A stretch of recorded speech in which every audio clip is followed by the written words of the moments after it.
You know, I mean, I kept opposing. I kept saying there is no military solution only because you only have to know the history of Afghanistan. I mean, the British as a superpower went and 3 times failed. Soviets killed 1 million Afghans in the 80s, failed.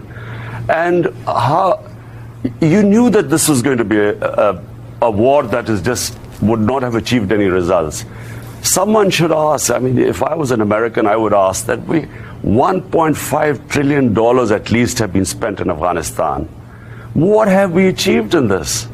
And then I hear some people saying that, you know, actually, no, we should sort of keep the military or keep this going.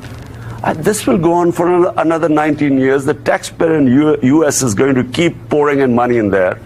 While the U.S. was pouring money in Afghanistan in this futile war, the Chinese were developing first world infrastructure, and you just have to go to China to see the way their infrastructure is. And I'm in New York, and I'm watching the the car bumping around here. Okay. That money was wasted. You know, you do that not money sound was wasted. You do not sound right now like a prime minister from Pakistan. You sound like a voter from the Bronx who would complain about the infrastructure or money being spent on wars in Afghanistan. This is a very difficult situation. It's brewing up for a while. But, you know, I'm an anti-war person. I do not believe wars solve problem. I mean, you go after one problem and it gives birth to 5 other different problems. And therefore, I don't believe that these, because you see, it has unintended consequences. You know, every war which I know, Afghanistan, Pakistan joining the U.S. war in Afghanistan, each time we were told this is a matter of weeks. And, you know, in Pakistan, we lost 70,000 people died in this war on terror when we participated. And Musharraf told us, our general, that it's only a matter of weeks. So war with Iran is very complex. Once it starts, you know, no one knows where it's going to go. And so therefore, always conflicts should be avoided. Always. Mr. Prime Minister Joe Scarborough here.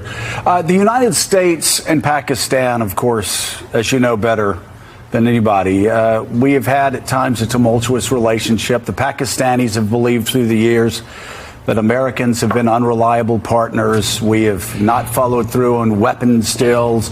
At times, the Pakistanis believe we have pushed them in directions that are not in their national interest. And, of course, Americans have had concerns with the Pakistanis now. Just pulling back from the events of this week, even this month, give us, if you will, your best read on U.S.-Pakistani relations right now. Are we in a better place today than we were, say, 5-10 years ago? Definitely. This is the best relationship Pakistan had with the U.S. in almost 2 decades. But let me just give you a brief history. Pakistan joined, U.S. and Pakistan got together against the Soviets when they invaded Afghanistan. And so Pakistan trained militants to fight jihad. They were called Mujahideen, who fought against the Soviets. And so these groups came and they operated from Pakistan in the 80s. Come 1989, Soviets retreat from Afghanistan. The U.S. packs up and leaves. And in 91, we were slapped with sanctions, Pressler sanctions. So that was a shock because Pakistan had, by this time, 4 million Afghan refugees. We were left with these militant groups, and sectarian terrorism started in Pakistan. Come 9/11, we again joined the U.S. And I remember George Bush saying that, look, this time it will be different. We are not going to abandon you. Because Pakistanis were skeptical. We had been abandoned. This time again, we joined and I opposed it. And I'll tell you why I opposed Pakistan joining the U.S. Because we had trained these mujahideen, these groups, to do jihad against foreign occupation in Afghanistan. Now, when the Americans turned up in Afghanistan, how are we going to explain to them that now it's no longer jihad, it's terrorism? And so when Pakistan joined the U.S., the same groups turned against Pakistan. And the fundamental mistake Pakistan's leadership made at the time is that they tried to tell the US, don't worry, we'll be able to deal with it. They couldn't deal with it. I mean, there were suicide bombings going on in Pakistan. Our GHQ was attacked, our army, our commandos, our ISI. At one point, we actually thought we were going down. And so US kept putting pressure on Pakistan to help them more. Pakistan could not deliver more. There were 150,000 NATO troops. And if they couldn't win in Afghanistan, how was Pakistan going to help them? And so we were then accused of playing a double game because we couldn't deliver. There were 50 different groups operating in Pakistan, militant groups. And so this mistrust began. Now our relationship is based on truth and trust. We are partners in peace now. And so there's trust, and that's how the relationship should have been. If I was the Prime Minister, I would have said, look, Mr. Bush, we cannot deliver. We have these groups trained, and how are we going? The moment we join them, we lose leverage on them, and they'll turn against us. So I think that's the mistake where our leadership made. And what advice have you given President Trump about Afghanistan, a war that many Americans have grown tired of 18 years later? The situation took a serious downturn in early August when India revoked the special status for the disputed region, causing relations between India and Pakistan, two nuclear countries, to fall deeper into chaos and uncertainty. Tomorrow, Pakistani Prime Minister Imran Khan, who met with President Trump in New York on Monday, will speak before the UN, and Kashmir is set to be front and center. And Prime Minister Imran Khan of Pakistan joins us now. Mr. Prime Minister, thank you very much for joining us this morning. NBC Chief Foreign Affairs Correspondent Andrea Mitchell has the first question. Andrea? Thank you very much, Mika. Well, Mr. Prime Minister, the president has offered to mediate. Would you like to see him mediate between you and Prime Minister Modi and try to resolve this Kashmir issue? Andrea, definitely. We feel that the U.S. president, head of the most powerful country in the world, the only person actually who could make a difference right now is President Trump, if he can mediate between us. Because there is, as you report mentioned, there's a huge humanitarian crisis brewing up. 8 million people have been locked inside in Kashmir now for almost 53 days.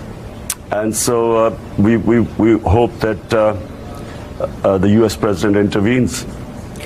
There are concerns, of course, you're both nuclear states. Are the tactical nuclear weapons forward based at this point?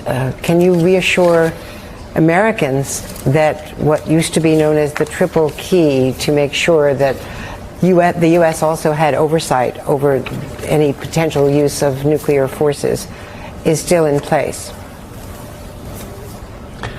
Andrea, no sane mind can think of nuclear war or nuclear weapons. What needs to be done is that this thing should be immediately nipped in the bud.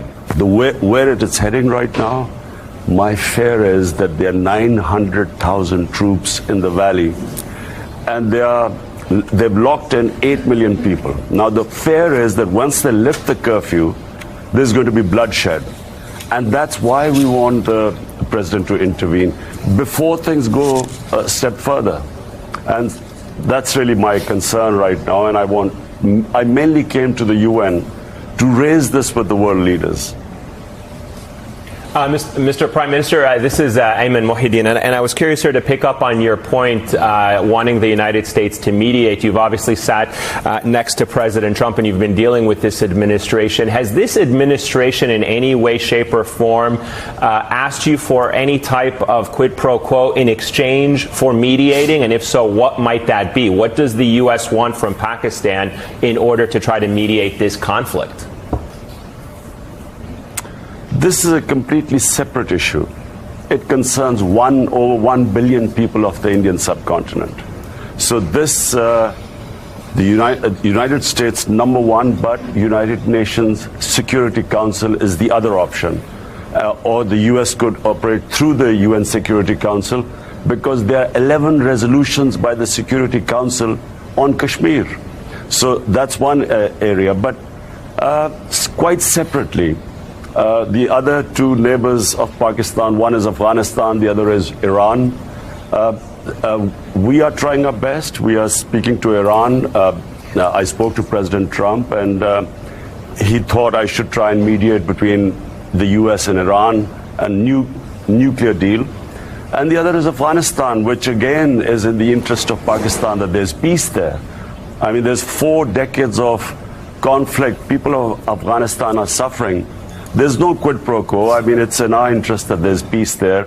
We were sad that just when the deal was about to be signed, it was broken up, because dialogue and fighting are going on simultaneously, and this was always going to happen. But there is no military solution in Afghanistan, and that should be obvious after 19 years.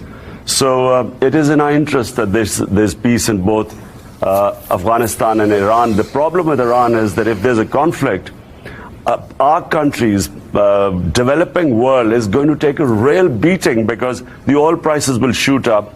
And in most of our developing world, we have these trying to manage our balancing our budgets, and this will just throw us off. So it's in the interest of actually the world that this Iran conflict does not take place. Mr. Prime Minister, Jeff Goldberg from The Atlantic, just to follow on your statement that Donald Trump would be the best mediator for you, 2 related questions. One is, what specific skills do you think he brings to mediating the Kashmir dispute? The second related question is, how do you assess his handling of the Iran files so far in his presidency?